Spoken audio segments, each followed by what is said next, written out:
अस्सलाम वालेकुम दोस्तों, क्या हाल चाल है। क्विक अपडेट है जी। ओमानी रियाल का रेट आज 13 जुलाई 2023 और जुमेरात का दिन है। रियाल का रेट 700 से नीचे आ गया है जी।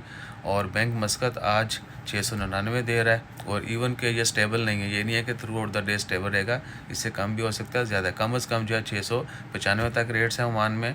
और ज़्यादा से ज़्यादा जो अभी की अपडेट है 703 तक। कुछ एक्सचेंज हैं जो 1-2 रुपये का डिफरेंस रखती हैं, वरना बैंक जो है वो ऑलमोस्ट सेम ही होता है। तो 700 से नीचे जो है ना वो ज़्यादातर रेट है। और ये भी कि आने वाले दिनों में मज़ीद गिरेगा, उसके बाद फिर ऊपर जाएगा जिस तरह पहले हुआ है। 735-40 से एकदम नीचे है, 30 रुपये गिरा था।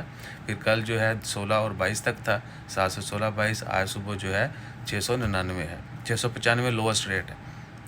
ठीक है जी। तो अपना ख्याल रखिएगा और मज़ीद अपडेट्स के लिए फ़ॉलो करते रहें और सब्सक्राइब भी करते रहें, लाइक शेयर कमेंट भी किया करें। जज़ाकल्लाह।